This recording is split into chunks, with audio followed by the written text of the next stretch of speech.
महाराज जय हो। जय हो। बरगढ़ स्थित ये मथुरा नगरी समस्त अंतवासी मानकर जय हो। मंचरे मो सह ये राज्यसभा जोग देवाई आसीथिबा वरिष्ठ मंत्री ये निजे जड़े गाँव में कंच होती ये भैया श्री रविनारायण नायक महाशय हस देखिए आप जापारे जानले कि नहीं आउ थे कहवा से हसिकी जी कि नहीं बाबू आस मो पाखे ठिया हो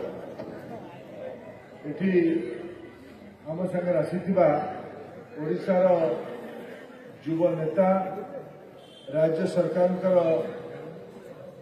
संस्कृति युव व्यापार तथा उच्च शिक्षा विभाग खेल विभाग मंत्री जहां निष्पत्ति कारण मुख्यमंत्री निर्देश को सठिक पालन करथिबा कारणरू एथर बरगढ़ धनुजात्रा गौरव बढ़ाई युव मंत्री सूर्यवंशी सूरज महाशय तथा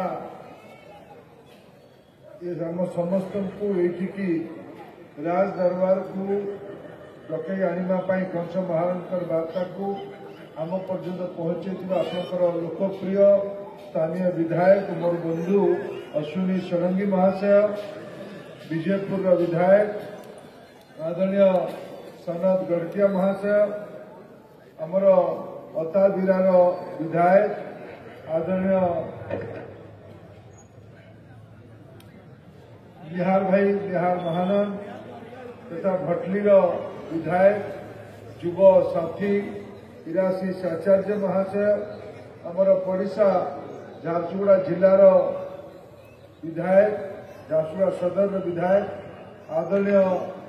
टंकधर त्रिपाठी महाशय तथा आमर ये यात्रा प्रमुख कार्यकर्ता संचालक आम समस्त प्रिय सुरेश्वर दादा महाशय ये सभा उपस्थित थी आमर प्रशासनिक अधिकारी बंधु माने राजदरबार समस्त अधिकारी बंधु माने पुणी आउ थे ये उपस्थित थी सबू माँ माने गुरुजन माने युवक साथी माने सांबादिक बंधुगण आप समस्त को आज भाया ये मंचरे मुझे एत संख्यार एत राति एकाठी हो बहुत बहुत शुभेच्छा जनाऊँ बहुत बहुत धन्यवाद मु धन्यवाद दूसरी गजराज महाराज को धन्यवाद दूसरी तार महांतु झीए मत हाथी उपरे बसैकी यात्रा देखे आनला बहुत बहुत धन्यवाद बंधुगण बरगढ़ धनु यात्रा आज सठिक भावे विश्व प्रसिद्ध है ये संभव यही जे बरगढ़ उत्साही नागरिक माने आपण मानकर निरंतर प्रचेष्टा कारण 7, 8, 10 खेला स्वाधीनता परे परे ये धनु यात्रा महा आडंबर परिणत होगा राज्य सरकार जिला प्रशासन और स्थानीय नागरिक मानकर सक्रिय सहयोग कारण लोक मानकर आग्रह कारण धनु यात्रा गोटे सफलता आड़ को जाइए बंधुगण ये कृषि भित्तिक अंचल चाष बास सरिबा उपरांते लोक मानकर मन जितेबाला खुशी थाए प्रफुल्लित थाए लोक माने किछि वार्ता ए प्रकार मनोरंजन माध्यम समाज आगे दे था कंस दरबार जो वार्ता कृष्ण जन्मर जो वार्ता कृष्ण लीलार जो वार्ता ये वार्ता समाज रे सबु बेले प्रासंगिक होगी रहू सबु बेले न्याय अन्याय लड़ाई समाज में थाए सदा बेले नीति अनीतिर संघर्ष थाए ये सबू आम भगवान का शरण था बरगढ़ धनु यात्रा आयोजन करके आम समाज रे नैतिक मूल्यबोध को स्थापित कर एक अनन्य लोक परंपरा जारी रखिबार केते भी प्रशंसा कले कम हम मुझे थर राज्य सरकार को विशेष धन्यवाद देवी एथर डबल इंजिन सरकार बरगढ़ जिलार आशीर्वाद न होते ना नरेंद्र मोदी प्रधानमंत्री होते ना मोहन माझी राज्य मुख्यमंत्री होते जिला जिला आदिवासी को ये कंस दरबार कृतज्ञता देवाई आपण आशीर्वाद आज राज्य में सुशासन प्रतिष्ठा हो पारे ये चषा चाषी मानकर अंचल मु गोटे कथा केवल मन पकेवाई चाहिए ये गत मासरे राज्यर मुख्यमंत्री आसीथिले केंद्र सरकार धान क्विंटाल पिछा यही वर्ष गत थर 2180 टका किणा जाऊला यही थर नरेंद्र मोदी का सरकार 2300 टंका धान क्विंटाल किणवार बराद करला आम जवाब देचु जदि आपण मैंने आशीर्वाद करेंगे आम आउ 800 टंका राज्य राजकोष दबू राज्य राजकोष अधिकार चाषी मानकर राज्य राजकोष गरीब लोक मानकर राज्य राजकोष मालिक ओडिया लोक मैंने ओडिशा लोक मैंने से कथा को आज आम पूरा कर 3100 टंका क्विंटाल पिछा धान बरगढ़ जिले में मत जिलापाल कहते बोधवे जी लक्ष्य थिला 7.5 लाख मेट्रिक टन लक्ष्य थिला पाखापाखि 60 भाग धान ये किणा सरी राज्य में 3000 कोटी टंका केन्द्र पैसा राज्यर पैसा 1000 कोटी टंका 4000 कोटी टंका ओडिशार चाषी मानकर बैंक खाता को सीधा सीधा बिना मध्यस्थित पहुंची सारी ये संख्या आगामी दिन में यार 4 गुण पर्यंत जीव या 4000 कोटी टंका 16000 कोटी टंका पर्यंत जीव ता छाड़ी आम जवाब देथिलु मां मान पाखे सुभद्रा योजना रे व्यक्ति पिछा महिला पिछा 10,000 टंका दबू प्रथम किस्तिर 80 लाख महिला को 5,000 टंका लेखा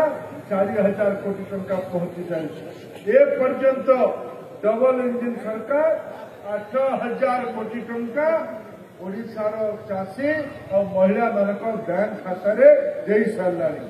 दबार प्रतिश्रुति नुहे दायित्व को पूरा करा जाई पारे कंच महाराज आगे कहवाई चाहिए आप आगे उल्लेख करने चाहिए राज्य में दैवी दुर्विपाक है इंद्र देवंकर आम प्रति कोप है शुभ दृष्टि पड़ा नहीं धान बिल भितर धान कटा होता वर्षा है फसल हानि है ओडिशा रे प्रथम थर करके राज्यर मुख्यमंत्री पूर्वतन नुहे वर्तमान मुख्यमंत्री बिल मुंड को गले ओडिशा रे प्रकार केबे हेनतिला वर्षा हमार 2-4 दिन भितर चाषी कूल को आश्वासन देवा दायित्व देवा मुख्यमंत्री उपमुख्यमंत्री द्वय मंत्रिमंडल सब वरिष्ठ लोक मैंने गले चाषी मान को संखुड़ा केवल संखुड़ी आसिले नहीं दायित्व नेले गत काली खबर कागज में पढ़ुली 291 कोटी टंकार क्षतिपूरण भी दि जाई सारी इंश्योरेंस कंपनी मान सागर आउ भी अधिक कथा चलती कंच महाराज ये दरबार में उल्लेख करने चाहूँगी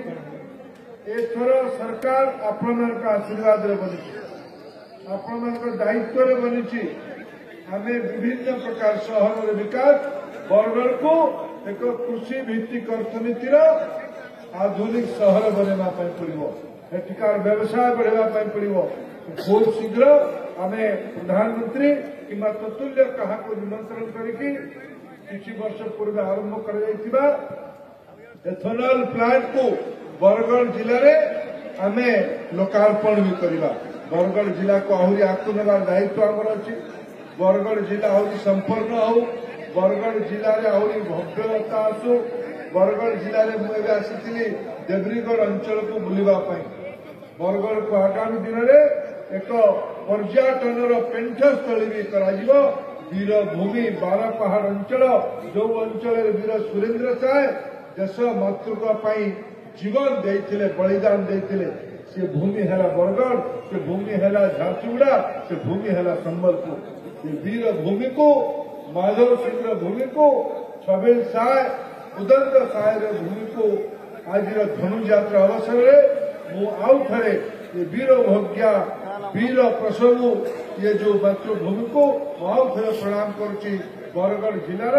उत्तरोत्तर उन्नतिर दायित्व नहीं कामना तो भगवान का पाखे करी मां समलेश्वरी पाखे करी किंतु आज जो मैंने आम ये अच्छु आप आशीर्वाद रे आम आज आप सेवक भाव दायित्व पाइचु ये दायित्व को आहरी प्रभाव प्रखर भाव मन लगे कि जानते अजाणत किसी भूल आम द्वारा पारे क्षमा प्रार्थना करके ये सेवा को निरंतर जारी रखिबार प्रतिश्रुति देकी दायित्व नहीं कि आपको आउ थे ये धनुयात्रा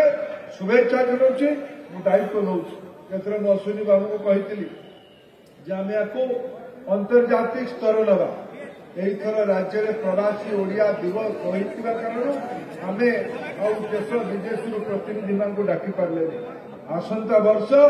बरगढ़ धनुयात्रा को एक सठिक स्तर में जाति अंतर्जातिक स्तर उत्सव करवा एवं तार प्रस्तुति करवा बहुत बहुत धन्यवाद। जय मां समलेश्वरी, जय जगन्नाथ। ठीक है, छिड़ा हुआ सब तो ठीक। बरगढ़ मोना साहू रिपोर्ट बरगढ़ टाइम जेकोसी न्यूज देवार लगी आम नंबर के फोन करूँ।